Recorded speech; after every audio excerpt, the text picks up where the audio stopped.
You are listening to the IFH Podcast Network. For more amazing filmmaking and screenwriting podcasts, just go to ifhpodcastnetwork.com.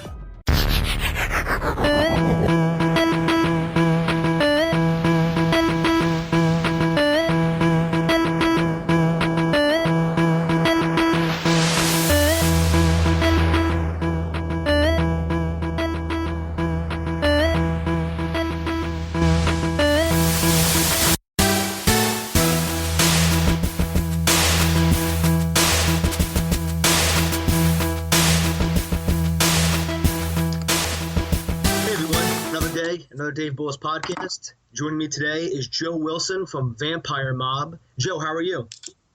Great, Dave. Thanks for having me on. It's 9 o'clock in the morning here in Los Angeles, and I need more coffee. It's a perfect day out in Los Angeles, right? It is. It's a caricature of Los Angeles weather. Beautiful. So have you got enough coffee and bacon yet in this morning? No bacon, because I'm trying to cut back on my bacon because I might have a bacon problem. I might have to find some bacon addict meetings. But the coffee is, I'm at my 50% level. I usually drink a couple of French presses in the morning. And I'm on number 2 French press at the moment. So I will be speaking faster any second. Good. As soon as that caffeine kicks in? Exactly. The ideas and the words and all that shit just happens. And then I start tweeting crazy rants. But your Twitter rants are actually really good. You can actually learn a lot, I find, from most people's Twitter rants, because usually the only people that actually rant are people who actually have something to say. And usually it's from like an art community, or at least the people I follow from my Twitter fan base, or my Twitter base, excuse me. Well, thanks, man. Yeah, I think it's I know I have said a lot of shit in interviews. Like I did a bunch of interviews with Film Courage, and I've done a lot of podcast interviews. And I kind of don't. I spent a lot of time trying to be whatever it is that I thought the entertainment industry wanted in terms of being a writer. Not really. When I was doing stand-up, less so. And I've done some acting, and acting's just a fun thing to do. But in terms of ranting, I know I've probably fucked up some opportunities. And I know some people probably think I'm just like the angry guy. And part of me is the angry guy because I'm angry at all the fucking storytellers who, I wrote for a web series in 2000 for Mondo Media, and I directed one in 2007. And when I started Vampire Mob 4 years ago this month, actually, where I launched it, I started writing it in 2009.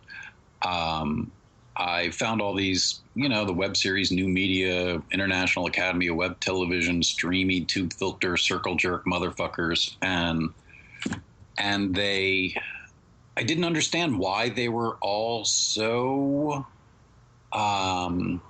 excited about emulating the entertainment industry that just does nothing but fuck people. They created award shows, and there's a million fucking web festivals and all the rest of it. And I'm not saying it isn't great to meet other people who tell stories online. And for a festival, that's great. And that's something that, we don't need to pay entry fees. Tube Filter doesn't need $400 fucking dollars from anybody to give them an award that really no one cares about, except for, the small circle jerk of the kind of new media stars and all that stuff. And what pisses me off is that it's like, here's this gigantic fucking opportunity we have never, ever seen. Like, this is gigantic. This is fucking huge. This is going to make like the indie film movement in the 90s, the Scorsese and company in the 70s. It's going to make that look like nothing. It's never been like this. And when I see all these fucking people just like, hey, support my show because you make a show and I make a show, so we should all support each other because we make shows. But your show sucks and I don't care about it. And why are you making me care about it just because I make a story online? We're not fucking pals. We're not we don't all work for the same company. I don't know you. So to have this idea that we're all sort of in it together and we're all going to build an industry, which is all I heard from the web series people and the International Academy of Web Television people, that you know what industries do when you build them? They fire you. All of them. They fire you. So if you want to be somebody who works for a factory and gets fired because you put all your time and energy and money volunteering to build a fucking industry that screws you, as opposed to building an audience who likes what you do, helps you tell stories, and isn't there just for, you taking a fucking selfie with a goddamn award with a fucking step and repeat banner behind your goddamn fucking head. It's stupid. Everybody that's wasting their time trying to be stars and trying to be like, actually listening to motherfuckers say the way to make a successful web series is to cast me. It's just like, fuck you, asshole. We don't need any more internet celebrities. We don't need any more fucking stars. The people who actually say, hi, I'm an internet celebrity. Yeah, you just called yourself a celebrity. You sound like an asshole. Why don't you just be a human being, tell stories to human beings? For once in the fucking world, we can do this. And why do you keep fucking pretending that it's showbiz and look at me and awards and academies and best actor and fuck that? It's a bunch of fucking bullshit. The audience doesn't care about it because awards don't mean anything. Rant one. Joe, tell us how you really feel. Come on. I know. I'm just making friends. So. You're holding back so much. I feel like you want to tell me something. But just to backtrack for a second. So, Joe, how did you actually get started in the film industry? What were your first jobs? I have never worked in the film industry. I don't really. I mean, the entertainment industry. I have written a bunch of feature films that producers and lit managers and agents and bullshit all said were going to make me very wealthy and didn't. I have acted a couple of commercials, a sitcom pilot, did a ton of stand-up. I've been an extra. That was fun. So the film industry, honestly, the entire entertainment industry is a parallel universe that has absolutely nothing to do with what I do right now. I spent a lot of my life trying to get hired by it, and I couldn't, I was, what happens to lots of people, I was not very lucky, because when you spend your whole life trying to get picked, trying to and the thing is, once you realize how people get picked, and when you're on the other side and you start picking actors, you start to realize just what a clusterfuck it is. There's no logic to it. There's no, it's not about talent. It's not about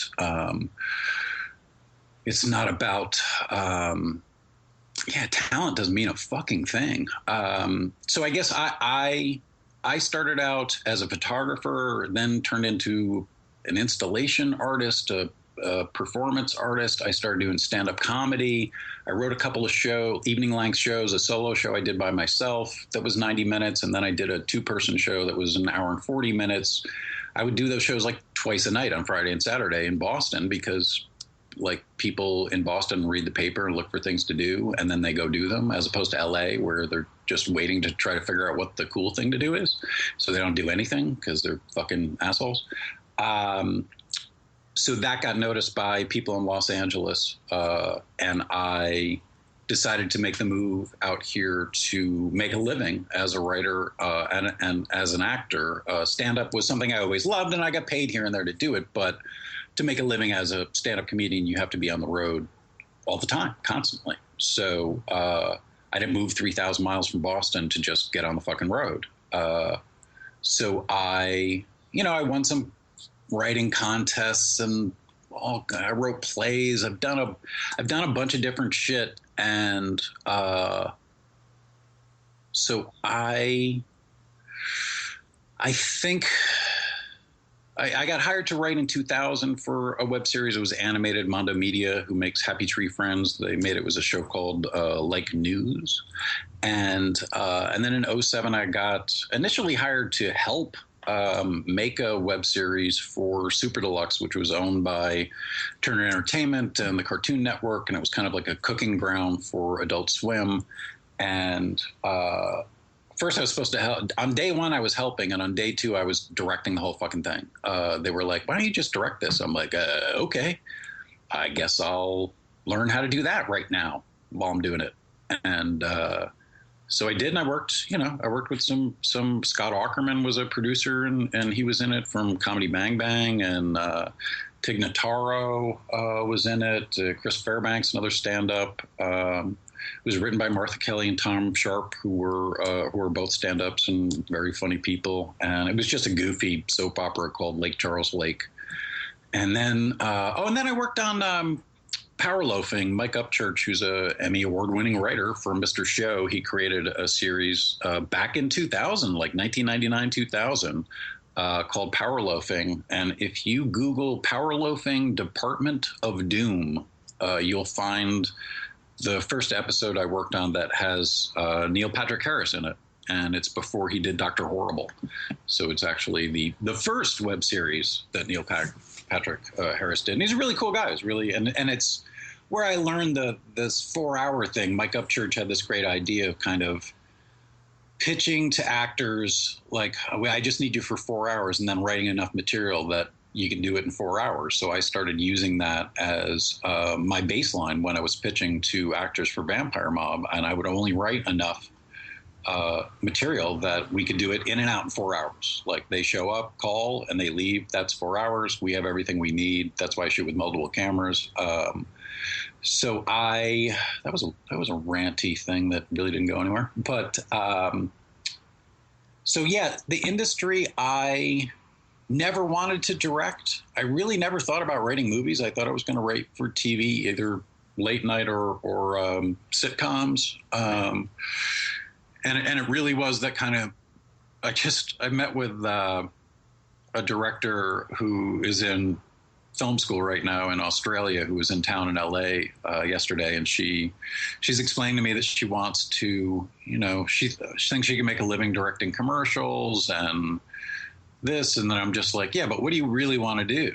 And she's like, well, I really want to make movies. And I'm like, well, why are you going to work so hard to potentially fail at something that you don't really want to do? You're just doing that to make a living. And that's kind of what I did when I got out here. I tried to be a really good student of the industry, and I subscribed to all the Hollywood Reporter and Variety, and read all the shit and went all to the bullshit and fucking classes and conferences and seminars and workshops. And for 17 fucking years, I've been out here just banging my head against a wall. And it was probably like 06, 07, somewhere in there, that I literally was just like, fuck this. This is ridiculous. Why am I sitting around fucking typing bullshit to try to please some unknown executive, agent, manager, whatever the fuck whoever it is that I'm trying to impress? Why am I killing myself? And then I fucking, I give the scripts to people in the industry, and they're like, yeah, I think this needs to have a scene. I think it needs to open, and this is a real note I actually got. The movie needs to open with Mother Nature and Father Time playing ping pong in heaven. I swear to God. Feature film, big time fucking producer manager lit manager who I worked with, who had sold multi-million-dollar scripts, which is the reason I was in the room with him. But he was full of shit. He was lying. It was just superstition. He saw, oh man, this guy, I can make some money off him quick. And he just had no vision. He had no long-term goals. He was just trying to do what most people are trying to do in this business, just fucking cash in really quick. And I'm honestly glad that nothing worked out, honestly, because if I'd sold a multi-million-dollar feature film script or worked on a sitcom or whatever, no one would ever have been able to convince me that what I am doing right now is even possible. I would be like friends of mine who have literally called me a beggar to my face, who are no longer my friends. People I've known for over a decade, who, when I was raising money for Play Shorts, I posted on Facebook like something. It was when Zach Braff was raising money for his movie on Kickstarter, and everybody was all like, oh, the famous people are taking our money. And I'm like, hey, filmmakers, why don't you guys stop fucking arguing about Zach Braff? He's not taking your money, and just get back to work. And my very close friend says to me, posts, how hard is it to beg? Well, I don't know. Why don't you ask me to my face, motherfucker? because that's never going to happen again. We're never speaking again. We are no longer friends because you can't call me a beggar out in public in a comment while I'm putting my whole fucking heart, soul, everything on the line and not expect me to have a reaction that you might think is a little over the top. But you just called me a beggar. I'm sorry, I'm a grown-up. I put my fucking entire life into this shit, and I'm not just walking around trying to get hired by a TV production company to hire me to type little hacky fucking jokes for B-roll. So you can call me a beggar, anybody out there. Here's what I do. I tell stories to people who like the stories I tell, and they help me create those stories. That's my business model. That's the whole fucking thing. And guess what? The audience is never going to fire me. And everybody out there who's working in the industry knows that the job that they're on right now is a temp job, because there are no perm jobs in the entertainment industry, unless you're a decision maker. And even those, you make one bad decision, you're out of fucking work. So I'm not in the entertainment industry. I'm in the storytelling business. I tell stories worldwide to a very small audience. I don't have millions of views, because that's not what this is about. This is not about mass. This is not about being famous. This is about telling stories to the people who want to hear them, and not playing the fucking demographic game, and not playing the fucking, oh, it's this meets this and all that shit, and talking like, just because you watched The Player twice doesn't mean you know how to fucking pitch anything. You know, it's a lot of people pretending. It's a lot of people emulating. It's a lot of posturing. And it's like the music industry in 1999. The television industry and film industry is not going to go through anything as hard as that, but they're going to go through something very parallel, where the industry is going to resize. The numbers are going to get smaller per project, and there's going to be more projects. And the entertainment industry is going to have to learn what the marketing term, the long tail, means, because they're in the business of trying to get millions of people to do something at the same time. And that is getting harder and harder to do as people don't give a fuck what the entertainment industry wants them to do. They have their own interests. They're going to go watch, they're going to go binge on an entire show. They're not going to go see your shitty tentpole movie, because all you do is make shitty tentpole movies, because that's your business, because you know this is not coming back. DVD sales are not coming back. The music industry is not coming back. The publishing industry is not coming. It's never going to be like it used to be. Everything changed. It's over. Look around. It's over, and it's just going to keep being over. So for the storytellers out there who want to just tell stories and don't want to be famous and rich and fucking show everybody in high school and all their relatives that they have value based on the ability for them to get awards or work in an industry or be rich or be famous or be on TV or whatever the fuck you think you're doing. Now's the time to actually be a real human being, tell real stories, do what is in your gut, because otherwise you're marketing and you're doing what everybody else does. And being real is no one can take away your integrity if it's real. There's lots of people who think I'm full of shit and want no interest in what I do or what I think or what I say, and I feel that way about lots of other people. That's what the world is. It's a very big place. There's room for all of us. There's billions of fucking people on the planet. You don't need to be hired by some company or network or some other thing to tell a story. You need to fucking get smart, figure out a way to do it, stop acting like everybody else, stop emulating, stop thinking like everybody else. Just completely ignore every business model the entertainment industry is using right now. Think of the story that you want to tell.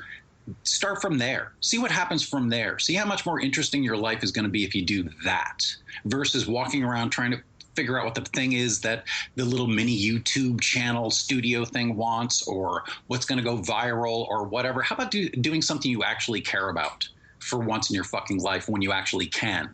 And yeah, you're not going to get rich. Sorry. And the people who are looking to get rich, you don't have the stamina to keep going. I'm sorry. You don't. You want to be famous. You want to be rich. I get it. It was part of the attraction for me, not the famous part, but the money was definitely attraction. I'm like, oh, I could actually get paid for being creative, and oh no, I could get paid for being a fucking factory worker, just coughing up shit to try to please people so they can sell that shit so they can make a profit. And I understand it. I'm in business. I'm very aware of raising money for projects and all the rest of it. But I can tell you that I've made way more stories since I went indie than the 10 plus years I spent walking around pitching shit and waiting for somebody to pick me. As Seth Godin says, look up Seth Godin too. Watch Seth Godin, Simon Sinek, Gary Vaynerchuk, Zig Ziglar. Don't listen to fucking filmmakers. Don't listen to indie filmmakers talking about the industry. Don't. Listen to some people who are just talking about business and the world and communication, because that is where storytelling is going to happen. It's not going to happen in the film industry because that is going away. Yeah, and also the distribution models too. Like independent filmmakers now realize the value of VOD. So basically, if you do have a movie in the theaters or what have you, if you could have it the same day or even advanced on on demand or Xbox or even on your own site, even that's more valuable than trying to cash in on a $100 million opening weekend or whatever number you think you're going to get in the theaters anymore. Seth Godin and I will actually link to that video, Joe, in the show notes.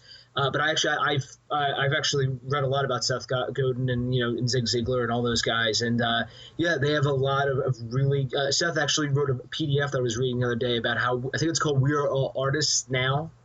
Oh yeah, we are all weird. Yeah, and it's actually very it just all about where everything's going, and you shouldn't ask permission for anything. You should just go do what you want to do. And the thing is that even 6 years ago, I would have said that Seth Godin's an asshole. I would have said that, yeah, I get it, follow your bliss and all that shit, but I have had lots of conversations with people about this idea of building audience, because they're like, so do you just advertise for audience? And I'm like, no, you don't advertise anything. Like, well, what do you do? Tell stories. Well, how do you do that? Well, if you want to tell fucking stories and you don't know how to tell a fucking story, then who is going to hire you to tell a fucking story? Learn how to fucking tell a story, then fucking talk to me about all this other, how do I get an audience? Learn how to tell a story, because guess what audiences want to do? Maybe they'll want to watch the story you make, and if you don't make a story, then they can't watch that story because you're not a storyteller. You're just somebody that's talking about the shit that you want to do.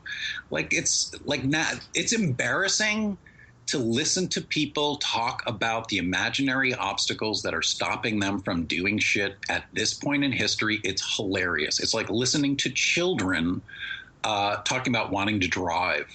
It's like, yeah, you're going to have to wait till you're a little older. But all the people are old enough to drive, and they're just making up stories about why they can't do shit. Yeah, if I could just get an agent, if I could just get a manager, if I could just get a break, if I could just get an audition, if I could just get to that casting director, if I could just talk to that guy, if that guy would just read my email, if that guy retweets me, man, everything's going to fucking change. And it's no, all that shit's not true. The reality of it is it's tiny little incremental things that happen over years. And the reason that most people aren't successful is they can't take failure. And I have failed huge over and over and over. Vampire Mob, technically is a gigantic financial loss for me personally. And didn't get millions of views and all the rest of it, but I would not have done anything differently. It was what I needed to do to start. I had to do some things that weren't safe, weren't secure, were risky, were, as Seth Godin says, maybe they won't work. That's a lot of people are afraid to talk about failure because they think. I actually had it, the pitch video that I have on Indiegogo right now for Vampire Mob, for the graphic novel. In it, I talk about the mistake that I made, which was. And I guess maybe this is part of the reason I get so angry at people who are doing this, because I did the same. I took a lot of meetings with companies and with people who said that they, were going to give me creative control and just help me make the show. And I thought, it'd be really nice after, being that like, hey, contribute, help me make this, help make it happen, and all that shit over and over on Twitter, to just get a company that understands what I'm trying to do, sees that this is an existing property, sees that like I can't have puns in this, that there's a tone to this, that there's a reason this works and there's a reason that this doesn't work. And if you make me do the things that make it not work, it won't work anymore. And so I spent, I don't know, a good year and change just meeting with companies and after meeting after meeting after meeting.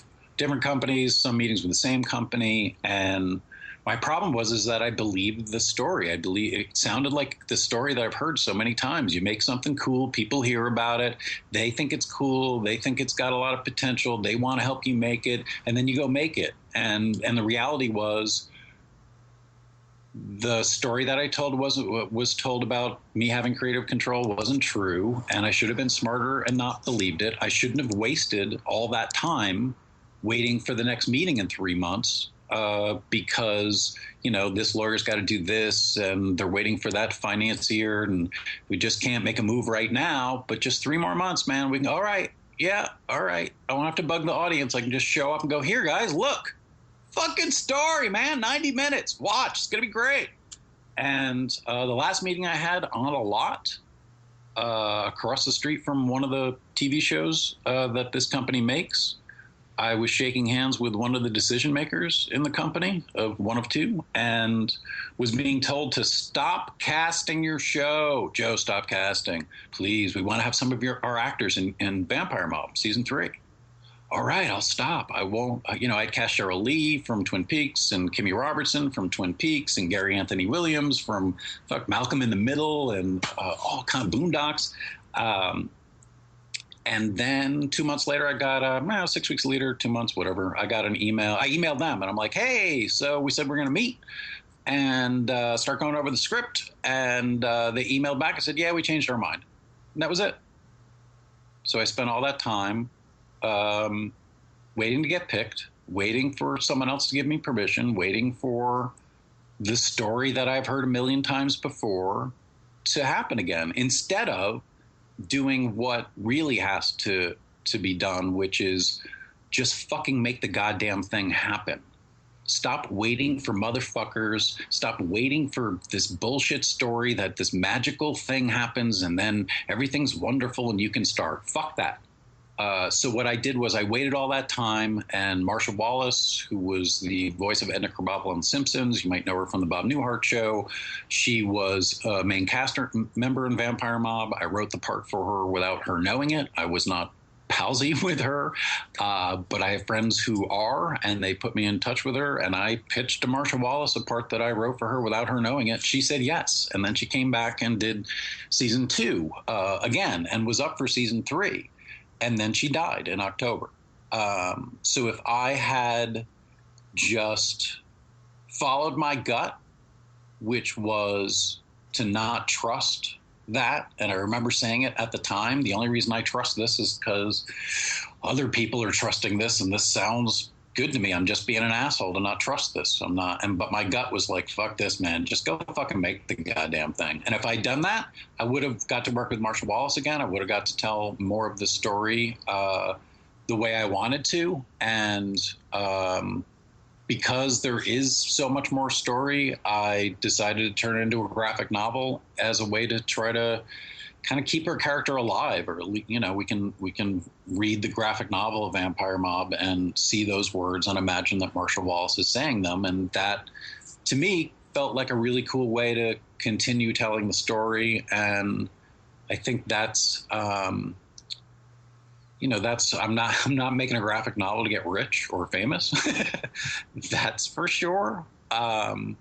And it's been great. The people who helped me make this story back in 2010, who contributed on Kickstarter, where I lost $6,000 and then had to raise $10,000 over 6 months. 6 months on my own site, because I believed the story that I could raise the money on Kickstarter, and that story was not true.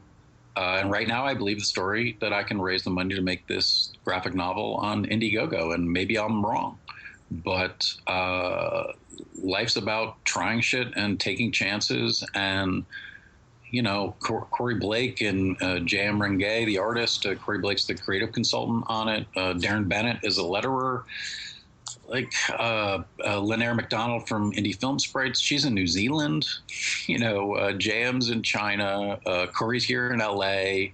Catherine Holmes, who's doing the graphic design, is in Canada. So it's a group of people from 3 continents and 4 countries that have never met each other except for Corey and I, and are making a book that was completely organized through Twitter and email. And there's, you know, I looked at an ink page too this morning, like this fucker's real. This is really happening. If I can get the help. So that is a very long explanation of, I think, why I rant and why I wish more people would believe their guts, and why I talk about making that mistake, because I want, if you're listening to this and you think that, you can't, you fucking, I know it's, you don't have time, you don't have money, you don't have the skills. You go start. Just fucking start. Watch what happens. I had no idea how to make a graphic novel, so I started talking to people, and then those people told me, read these books, and then I read those books, and then I kept talking to other people, and then I started. I wanted to run this thing by Corey because I knew a lot about it, and then I'm like, hey Corey, do you want to be like the creative consultant and help me make this? And he's like, yeah. And so I didn't know I'd be working with an artist who's a French citizen and who lives in China, who's drawn the book. Like that's crazy, But I felt like an asshole on Twitter, because lots of people say, hey, I'm working on my next project, blah, blah, blah, blah, blah. And then they never do it. They never, they talk, hey, I'm writing a book in November, going to have the whole book done in a month. And then I'm never writing again because I'm a lazy motherfucker. That's great. Write a book in a month. That's all great books are written in a month. That makes complete sense. But now's the time to do shit. Now's the time to take chance. And now's the time, maybe you got to change your course. Maybe you got to try other stuff. Maybe you got to tell a story in another form. I'm definitely doing stuff I didn't expect to ever do. And I'm not saying it isn't risky. I'm not saying that it is not financially rewarding at the moment. But I'm having a fucking blast. And I'd rather do it this way than sitting around waiting for the fucking phone to ring, waiting for some jackass to fucking say, yes, you come, here's money, make stuff. Because that never happens. I'm still waiting for my phone to ring, Joe. I still have hope in that one day they'll just find my number. But no, I'm just kidding around. But Joe, do you know who James Altucher is? I'm sorry, say that name again? James Altucher. No, I don't think I do. He basically he was a hedge fund manager, and he's gone through so many different businesses, and he actually wrote a really, really good book called Choose Yourself. And I think it's free right now on Amazon Kindle, or it might be a few bucks, but it's all about stories about choosing yourself and about not waiting for any gatekeeper to approve you and stuff like that. And it's actually a very good book. James is around July, he's going to be a guest on the podcast. But if you can, I would really recommend you look up, it's called Choose Yourself. Yeah, the book sounds familiar just because the hedge fund, I've heard something about a hedge fund guy writing a book like that. So that must, unless there's more than one hedge fund guy, that's probably the guy. But cool. Yeah. Thanks for the heads up. Yeah. Cause I think, it definitely, people on Facebook and Twitter know that I post, inspirational shit and quotes and all the rest of that. And a lot of people are like, oh yeah, just one quote, my whole fucking life changes. And it's like, no, but how about this? I'm not posting about, what Kim Kardashian just did. So that's better than that. I'm not posting about some fucking news bullshit. I'm not posting some political pundit said a bunch of bullshit that doesn't actually have any effect on anything, and you're completely wasting your time even thinking about it. But you go ahead and you keep talking about what the fucking pundits say. It's like you paying attention to professional wrestling. It's fixed. Why are you bothering? So I post positive stuff because it's doing this shit's really fucking hard. And to hear ideas, like I don't completely buy everything any of these guys say, but there's bits and pieces in it that are just fucking, like Gary Vaynerchuk, man, that guy when he's talking about the reality of how the price of a billboard hasn't gone down, but if you stand on a street corner or if you watch people, even he talks about watching people drive, he's like, people are looking at their phones. Even while they're driving, they're looking at their phones. They're not looking at a billboard at all. They're not even looking at the fucking road. So why are you trying to get people's attention? It's like, to me, a lot of marketing, big capital M marketing, looks like a Renaissance fair. Looks like people emulating something from days gone past. Oh, isn't that charming? An ad on the back of a magazine. Pat you on the head. That's so cute. Are you cosplaying this thing while you're all dressed up like madmen? While you're creating bullshit that no one pays attention to and actually doesn't work anymore? Because you don't know any other way to do business and market, because the whole world's changing, behavior, everyone's changing, and industries are always slow to catch up on that stuff because they don't want to change, because someone at the top has to explain, hey, we have to change, otherwise we're fucked. And the person at the top, they get bonuses for profit. So the last thing they're going to do is take any kind of chances that requires maybe a couple of years of loss for long-term survival of the company. There aren't a lot of business leaders who think like that. They think in quarters. They think of, okay, that phone call to the investors, the shareholders, everybody's going to be happy because we're up, as opposed to saying, hey, you know what? If we don't completely drastically change the way that we make movies or television or whatever it is that we're doing right now while everything's changing, we're going to get fucking fisted. It's going to end, and we're going to have even less money if we don't figure out how to do this. There's just no one who's going to do that at studio level, at network level, and at most production company level, because they have nice cars and houses and they make money. Why the fuck would you? I wouldn't. If I was in their position, I wouldn't. I was like, yeah, we should try to figure out a way to kind of be more human and tell more interesting stories and find a way for it to be valuable for longer than a weekend or one night on TV, and maybe make more of them for less money, and maybe take some losses, maybe have some stuff not work. No one's going to do that because that's fucking crazy. Yeah, I was actually up for a job, and as I applied for this job, they interviewed me, and they were talking about how their marketing approach works, and they still use billboards. And I actually was, I had a counter plan, obviously, and they didn't like it. I didn't get the job, and fast forward to today, and their social media is just terrible in my opinion. And if you measure, like, I have more followers than them, I have my clout scores more than them, but the thing, the point I'm trying to make is they have like millions of dollars to invest in infrastructure and what have you, and I'm just one guy with a Note 3 tweeting away, you know what I mean? And they have I have more of a connection than they do. I mean, there's something wrong with that. If they can't see that, there's something wrong that even with all their resources, I'm doing better than them. And it's a good thing I didn't get the job, because I can tell you the boss probably wouldn't want to hear any of this or wouldn't even understand any of this. Well, it's the cool thing. Look up Gary Vaynerchuk's talk about return on investment, ROI, on social media, because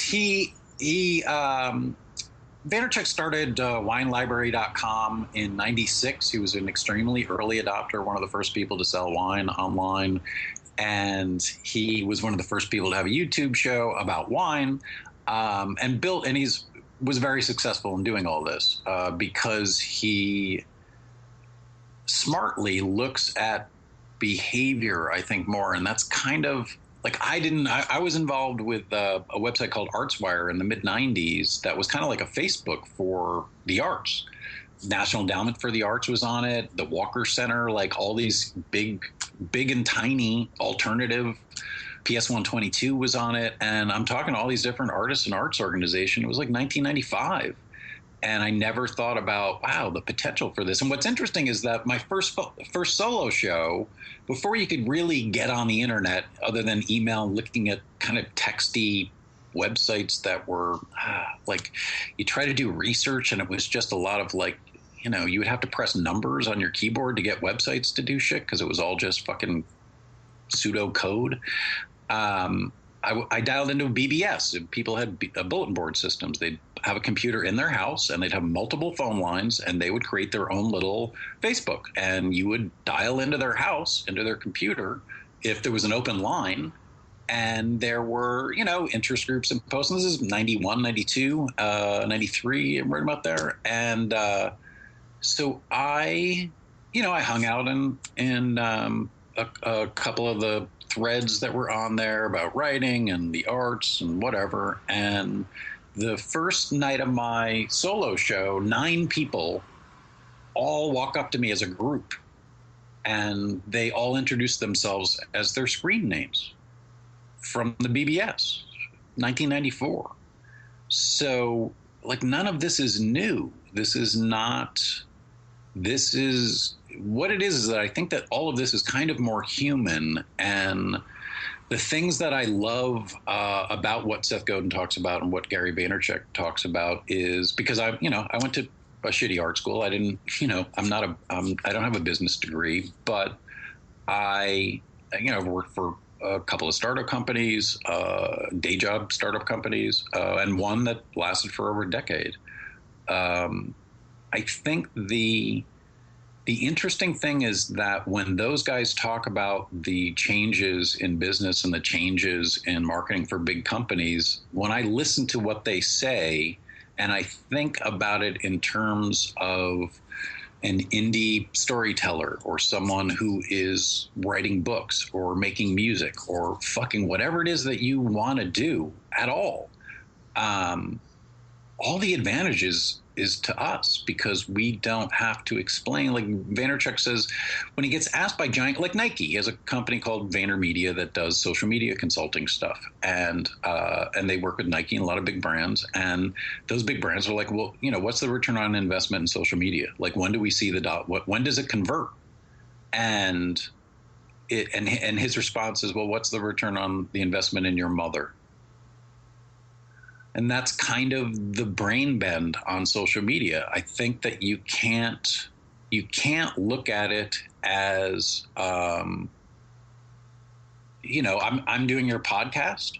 I very much appreciate you asking me to do this and you taking the time to do this. And however many people listen to this, I don't think about that. I just, whoever it is that's listening to your show has an interest in the topics that you cover and the way that you cover them, and for whatever reason tune in and find out, or maybe somebody tunes in because I posted that, hey, listen to this, I talked on this. But that's all that matters. The number of people, the ratings, all that stuff, none of that matters, because the long tail, the thing that the entertainment industry can't do, Family Guy was off the air for 3 years. Arrested Development was off the air for 7 years. Both of them were renewed. One was renewed by Fox way before the internet was even an idea for TV, a real idea for TV, because they saw the DVD sales. They saw how many people were watching the reruns, and they could see where the money was going to come from, which they couldn't see when the show was on the air and having horrible ratings. Now, in the case with Arrested Development, Emmy Awards for all those people who want their fucking streamies and all the rest of it, they had motherfucking Emmys. They got canceled because they had low ratings, because audiences do not give a fuck about awards. The audience does not care about awards, because think about it this way. How many stories do you tell because it has an award? Yeah, you don't. Because that's fucking bullshit. That's marketing. That's not real. So when you get to be a human being and tell stories directly to people, and they listen to a conversation or they listen to a story, maybe someone's listening to this and it's 2 years after this conversation or 5 years after this conversation. Maybe it's, next week. Whatever time they come across this, whatever's going on in the world or what's going on with them will change the context of everything I'm saying. And my friend who called me a beggar, I tried to explain, I said, I understand that you don't get this. And I said, but you will in a couple years. And it's a really dickish thing to say. And I've said it more than once and will continue saying it, because you can't explain what things might look like to people who have no interest in seeing anything different than what's in front of their faces. People don't like change because it makes them uncomfortable. People don't like to be uncomfortable. Security is a dream. It's a fantasy. It doesn't exist. If you work for a big company and they fire you, your security's gone. If you put all your money in the bank and suddenly have a lot of bills, all that money's gone. So security is not real. Life is, and when it's over, it's not. It's not real. It's not. You don't get to do stuff. And it always ends badly. Life always ends badly. There is no, like, I think a lot of us are kind of conditioned, trained to the 3-act structure, and we think our lives have a similar bent. And it always ends badly. There is no triumphant music as you sit in some assisted living thing or whatever with tubes fucking sticking out of you dying. I've had friends die really young. I know they're pissed, like 39, 40, like heart attacks, that kind of shit. And creative, really funny, really great people. I know they're pissed that they didn't get to keep doing shit. And I too. All of us can. There's nothing stopping any of us. It's just the bullshit. It's just the opinions around us. It's the, why would you want to do that? Those motherfuckers. And then the family who's just like, really? Oh, you make anybody doing that? Blah, blah, blah, blah. Really? Have you already taken any risks in your fucking life? Right. You live in the same place you've lived since you were born. You never moved. You never did anything. You never went anywhere. And this is what you wanted to do. So the way that you make yourself feel better is that you make fun of the people who take risks and fail because it makes you feel more valuable. And I understand it. It's very quick shorthand to self-value, but that's a delusion. That's suspension of disbelief. That's fucking, I don't care. I just don't care. I don't need a house in the hills and a fancy car to fucking do anything. I tell stories. There isn't a motherfucker out there who can stop me. I will fucking blog. If this comes down to it, I will just write stories on a fucking blog and you can read them there. Nothing's going to fucking stop me. And there's nothing stopping anyone who is listening to this. Absolutely nothing. Yeah, money's tight. Make it cheaper. Figure out a way. Whatever it is that you want to do, now is the fucking time to do it. And anyone who thinks that, like, this is just a bunch of bull, look around. Look how much has changed and will continue changing. Like, this is not slowing down. We're never going back. It's never going to be whatever it is that you think it was. Oh, if it was just like that. Wouldn't that be great if it was like those days? No. This is great. I'm psyched out of my fucking mind I got to see this. I'm psyched that I get to tell stories. Finally, I get to make stuff. I get to work with actors. I get to see the words that I wrote on a fucking page somewhere. And then I get to hear from real human beings who are all over the world who like them or didn't like them, whatever the fuck. I don't care. But the people who it affects, the people who it made them laugh, it took their mind off a shitty life for a little while. Like, that's the shit that keeps me going. I don't need an award. I don't need millions of dollars. I just need an audience who wants to help me tell a couple stories. That is not that fucking hard. The entertainment industry being successful, that's really fucking hard. And trying to tell a good story in the entertainment industry, almost impossible. Almost impossible. So choose how you want to burn your game clock, because it's going to end badly. And I'd rather burn mine on the court playing than sitting around waiting for the coach to fucking say, hey, you go in. Fuck that. There's no game. There's no team. There's no league. There's no coach. There's nothing. None of that exists. It's all made up. Made it up in your own fucking head. You want to fucking tell stories at this point in history, just go do it and stop bitching. Stop. There's nothing stopping you. There was some motherfucker who made a web series and he's like, oh, I want to make season 2. And I'm like, yeah, so what's the problem with that? He's like, it's going to cost $500,000. And I'm like, $500,000? He's like, well, we shot on the red. It's really, I got a lot of favors. It's going to be really expensive to get the red again. And I'm like, why are you shooting a web series on the red? Why the fuck? You're compressing the fuck out of that goddamn footage and putting it on YouTube, right? Like, what are you fucking doing? Oh, right. You're looking for an excuse. You're looking for someone to blame. You're looking for a reason that is not your lack of balls, your lack of ability, your lack of spine.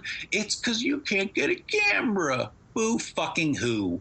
You're a fucking little pussy, motherfucker.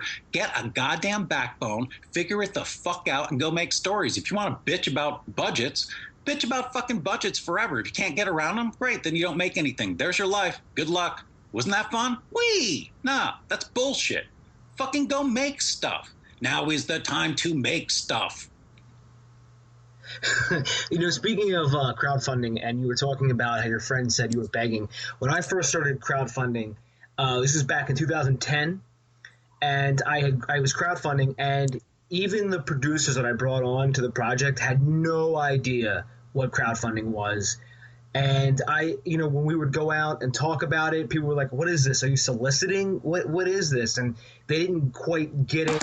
And even some of my producers, the one told me that she didn't think this was going to last, and blah blah blah, the crowdfunding aspect. And now here we are, and like every filmmaker that I know has crowdfunded at least once to varying degrees of success. And I mean, you could cover an entire topic about some of the screw ups some of the filmmakers make when crowdfunding.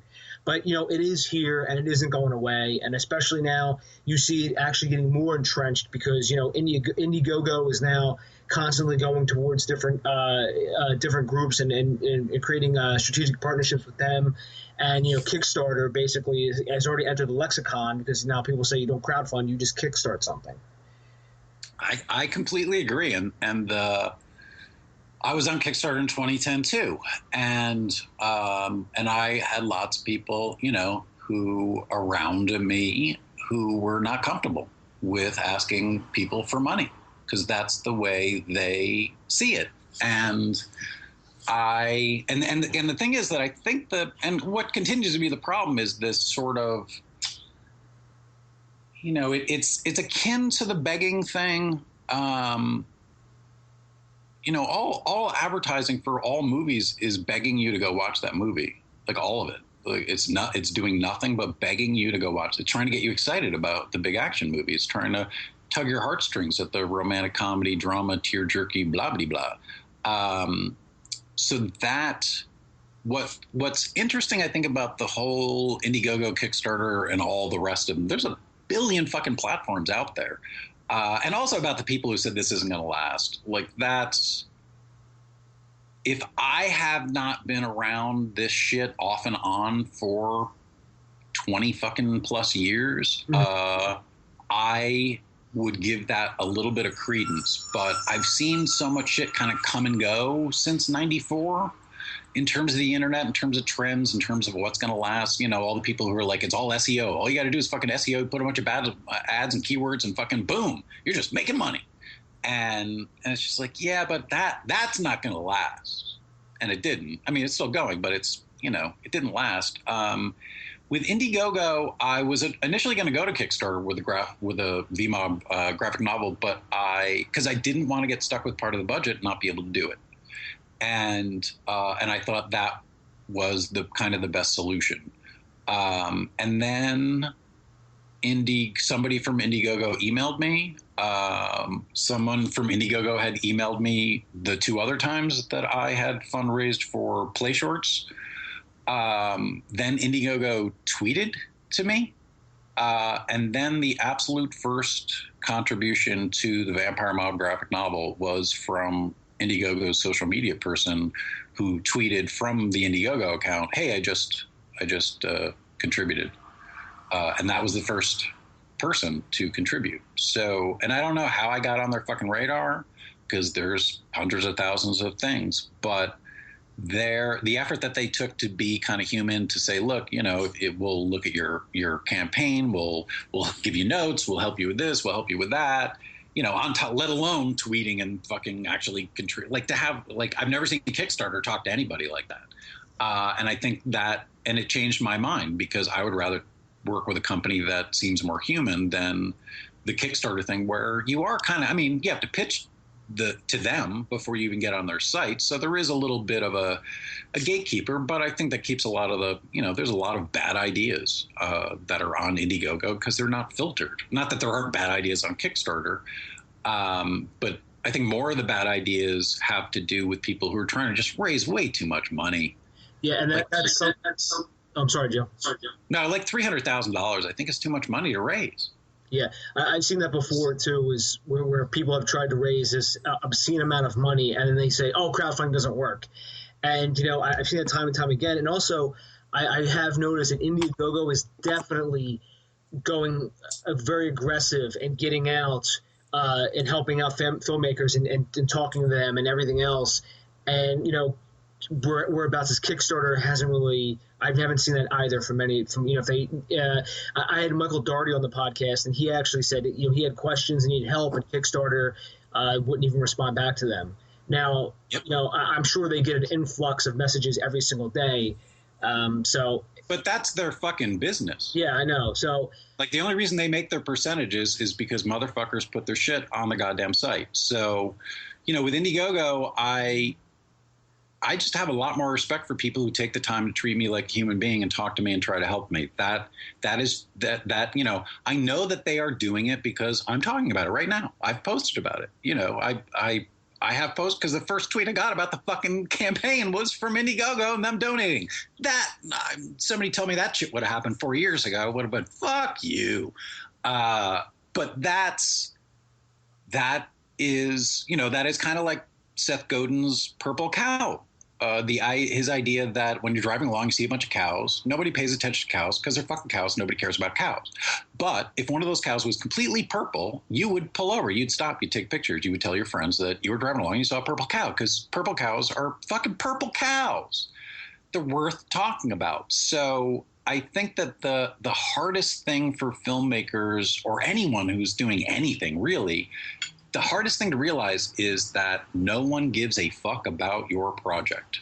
That's where you start from. Just because it exists, don't give a fuck. Just because it's about a good cause, still don't give a fuck. It's some of this, honestly, it sounds like multi-level marketing pyramid scheme bullshit. But it's not, because it's real. Like, I really, if we meet in person off the air, I sound just like this.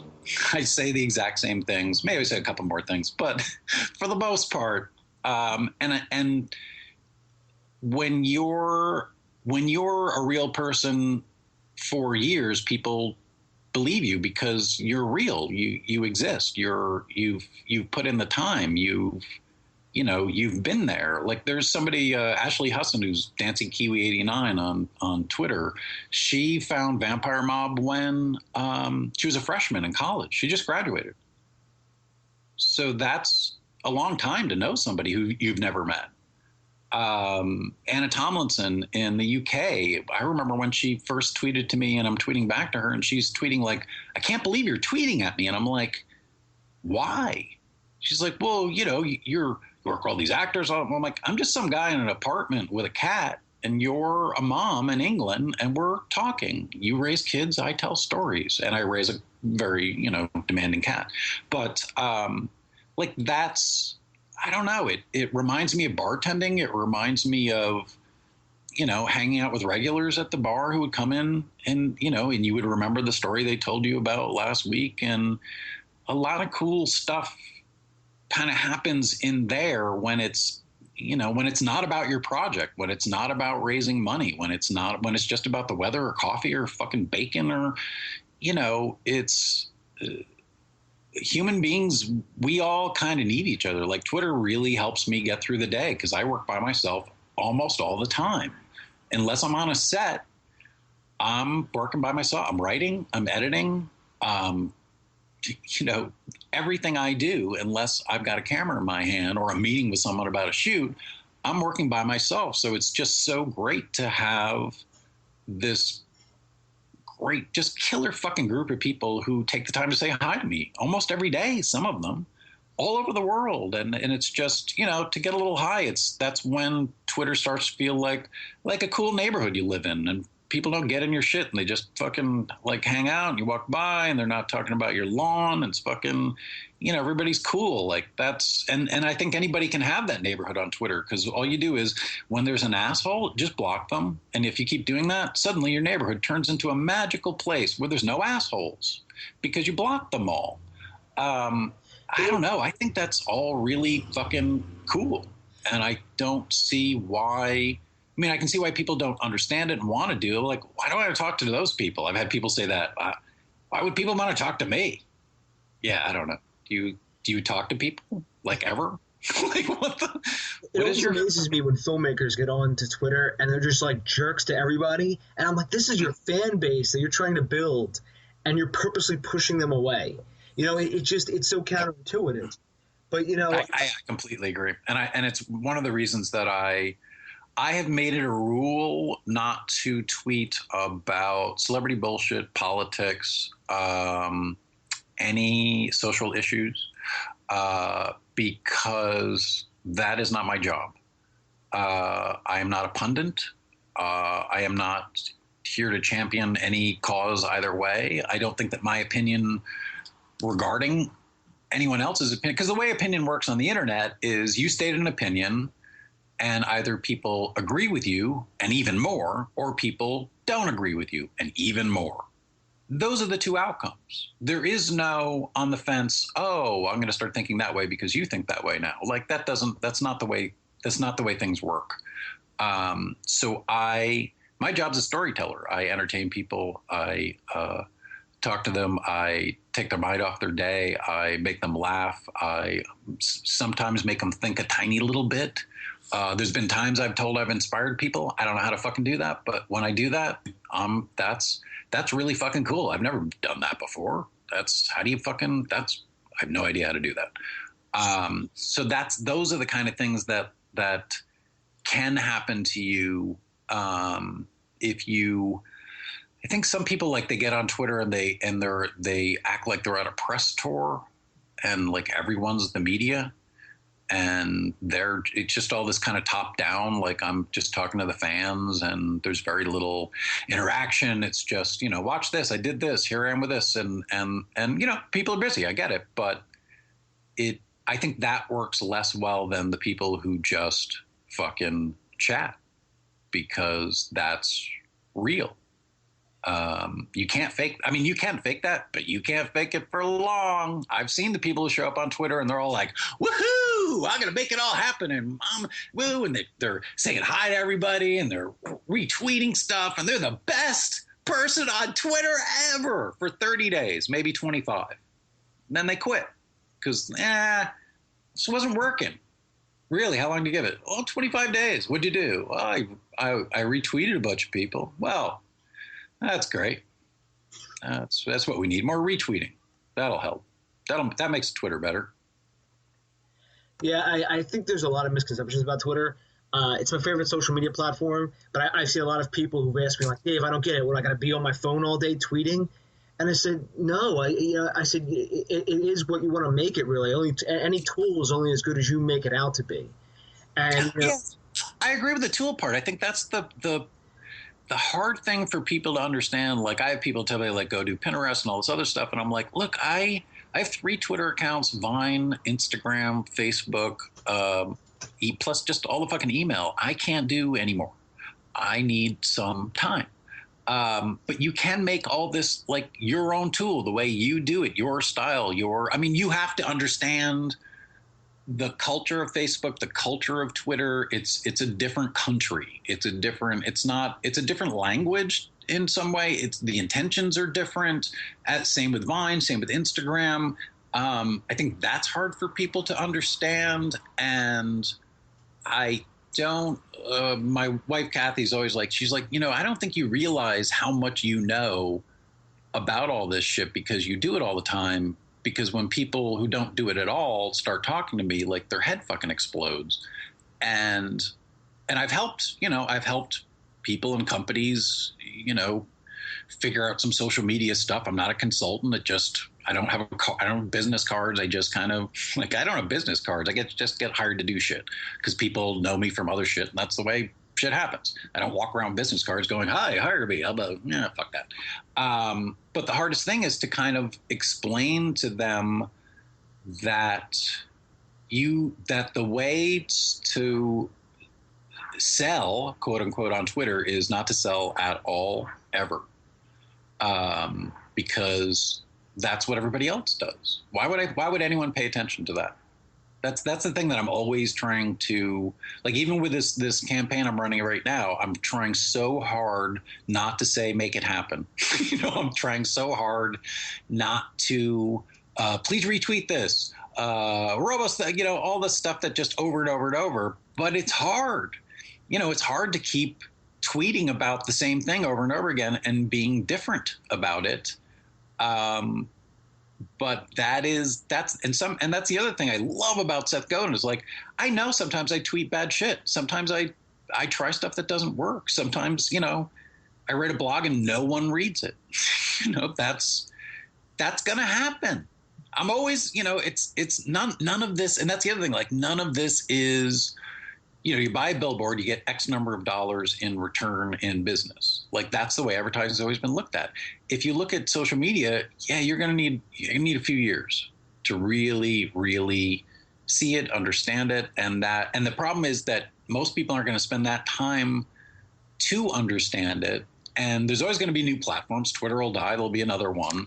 But a lot of the same mindsets that come from using social media are extremely valuable when the new one comes along and you need to adapt to it. But if you're never going to start, then you have to do business like everybody else, which is business cards, which is billboards, which is networking events, which is, there's a tremendous value in people finding out about you without you being the person telling them. That's more valuable than anything. And the problem with it is you can't make people do that. You have to do shit and say shit that's worth other people talking about. And that doesn't mean, life-changing. Like, I just talk about fucking what I do and how I do it and how I think there's a bunch of people who are missing a giant opportunity at this point in history because of the internet, because of the economy, because everything that's going on. You get hired by companies, they fire you. If you build an audience who helps you tell stories, eventually, one day, I'm going to make a living doing this. But right now, I'm the CEO of a startup and I can't draw a salary because the company is not making any money. It's just barely hanging on. But I keep making shit and everybody sees me continue to make shit for years. So they believe me because I've proved it for 4 years, longer for some people. So if you got to start to get to that point. So if you don't start now, when are you? And it's kind of like what Evan Luzzi says from blackandblue.com, which is like a camera assistant site. He always talks about learning not just the system, but the skills, because systems come and go. And even cameras come and go, and but it's learning about the skills so you can translate that to other things. And it's very with social media.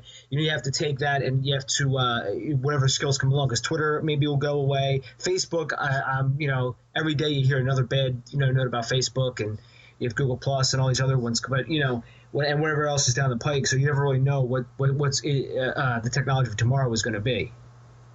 Right, and I think some of it's like, I know that YouTube is a much more social site than I use it for, because that'll be changing soonish, but I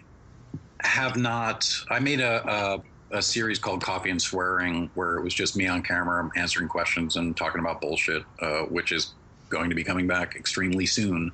That was really the only time I felt like there was conversation on YouTube, where when you tell stories on YouTube, where it's, it's not short, it's not a sketch, it's, one video, season one's 27-minute video, the other one's like a 49-minute video. People are actually, they have to invest some time to watch that. And I really ignored on purpose and continue to some of the YouTube philosophies because it's not going to work for me. It's not, I don't want to talk that much. I don't want to be, if I had the budget and could create I could shoot a play short every week. I've got the script sitting right here. All I need is a fucking budget, and I can get actors and locations really fast. But the reason I can't make stuff fast is because of the budget. So I'm trying to make what I want to make, the kind of stuff that I'm interested in, at a budget where I can at least, may I make 4 or 5 shorts a year. If I can make 12, that'd be great. My hope is, with a graphic novel, that things will pick up and continue. But the skills that I learned creating Vampire Mob, and the skills that amazingly I learned way before because I never thought about doing any of this. I never wanted to direct, never even thought about directing, honestly. Definitely thought about writing, I just thought directors were assholes who knew how the world should be, which is kind of true. But I think the thing with storytelling and directing and writing, you start to see when I learned all about writing stories, when I learned about acting, when I learned how to record and mix sound digitally in the early and mid 90s with like a $6,000 tricked out Mac 2 CI that I spent $6,000 on just to do sound. People thought I was fucking crazy. I use those skills every day when I'm editing. I went to school for photography. I had f-stops memorized when I was 12. I had a front page top flap of the Poughkeepsie Journal when I was 15. I was about the only thing I excelled at was photography. I was an exceptionally average student. And at some point I stopped after I studied photography and worked a little bit, I stopped taking pictures and stopped pursuing that career. And there was a part of me that it always ate away at. I was just like, I can't believe I spent all that time, I worked for a year after high school to save money to go to art school. And I worked my fucking ass off. And then I worked while I was there, a breakfast cook. I'd be at work at 5:30 in the fucking morning and then go to school after that and come back and work dinner and then do all the other shit. All that stuff, I'm shooting with a 5D. I shot with a Canon F1 in the 80s. I'm shooting with a fucking Canon 5D now. The lenses I have from back in the 80s fit this fucking camera. There's definitely lots to learn about using one of these cameras versus a film camera, but lenses are lenses, f-stops are f-stops. I shot with Cassidy Lacos, a friend of mine, on a few sort of industrials last week, and we also shot on a episode of Play Shorts, and it's so great for me to be able, he's away, he gets hired to do, he's in New Orleans right now shooting a reality show. He's a professional camera operator. This is what he does. And I didn't go to film school. I'm not, I still have lots to learn and I'm still learning, but I can go, okay, all right, so can you just throw like a 70 to 200 on that? And I'm going to say with a 24 to 70. And then, okay, yeah, it's, all right, I'm at 5. Are you at 5.6? All right, I'm at 5. It's just so much faster and easier. And I understand why people are intimidated to, if you're a writer, I would learn how to shoot video and edit because it will just make you a better writer. Even if you just shoot your own thing on your phone and don't show it to anybody, just the process of going through it. Because I have to admit, the process of putting this graphic novel together has taught me more about writing than when I was taking screenwriting classes at UCLA, back to back to back.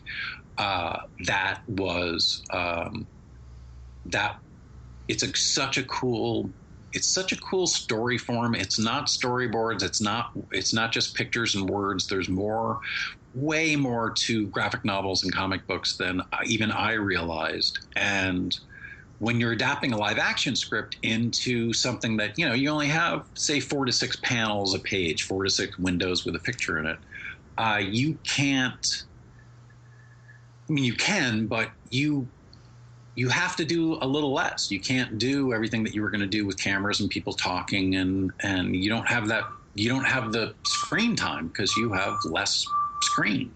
But what the lack of screen does to the story, the storytelling, and even when you're reading a graphic novel or a comic book, what your brain does with that story is so much different than when you're watching a moving image.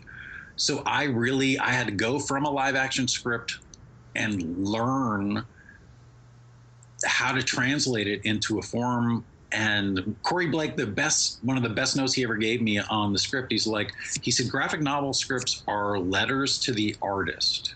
And I thought, I understand this. It's such a different way of writing, because you're the only people that really are looking at it. It's you and the artist and the letterer. That's it. You're not trying, and he's hired. He's not, I mean, I tell JM, you see anything, you have any ideas, fucking hit me. I'm wide open. But it made me a better writer, just to fucking go through that process and learn it. And I never would have done it just as an exercise, but definitely made me a better writer. Somebody's backing up in my neighborhood. Joe, I thank you for coming on. I think we pretty much hit everything. I don't want to tie up too much of your time. So in closing, I think, with Joe and Joe, you can add anything to this. It's just basically, you have to go out there and just do it yourself. Don't wait for anybody else to do it for you. And, basically choose yourself. Like I was saying what James Altucher said. And, Joe, is there anything else you would like to say before we end it? Well, thanks for having me on again. And if you want to watch Vampire Mob, if you go to vampiremob.com, it streams worldwide. There's lots of swearing, and it's a great story about a guy who became a vampire. He's a hitman, and he died and went to the light at the end of the tunnel and really doesn't want to die, so he became a vampire. And then he bit his wife. He didn't plan on that. And then she bit her mother, and now the mother's moving in with him forever. And then the graphic novel I'm continuing the story right from the end of season 2 in the graphic novel. If you go to Indiegogo, just search Vampire Mob. It'll come right up. And meatball recipe. Anybody who contributes gets a meatball recipe. Mama Giacomina's meatball recipe. It's very good. And a download of the cover. So that's, and that's on top of, you want to get drawn in the book, other things, and the actual physical book itself. But if you like the story and like to help me tell more of it, I would greatly appreciate the assistance. And we're trying to raise a lot of money, and it's actually going pretty well. I can't complain. But I need help. So find it, post about it, share it. If it's something you like, and if not, then just forget I ever said anything. I do recommend everyone check out Joe's work. I actually donated to the graphic novel. It's going to look awesome. I've seen some of the sketches drawn up by the artists, and it's really cool. And you have some really cool perks. Like you and I were talking about being drawn into the actual comic book and stuff like that. And also find Joe at Joe Wilson TV on Twitter, and of course at Vampire Mob as well. And again, you can always find me at davebullis.com, and then at Twitter, it's at Dave_Bullis. And starting next week, I might go back into doing this as both a podcast and on the Iron Fist Films YouTube channel.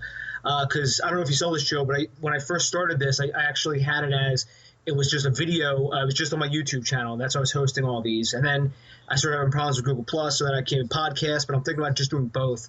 I don't see any reason not to, because that way you can have a YouTube channel if you want to watch it there, and then obviously if you want to have a podcast, put on your phone, what have you.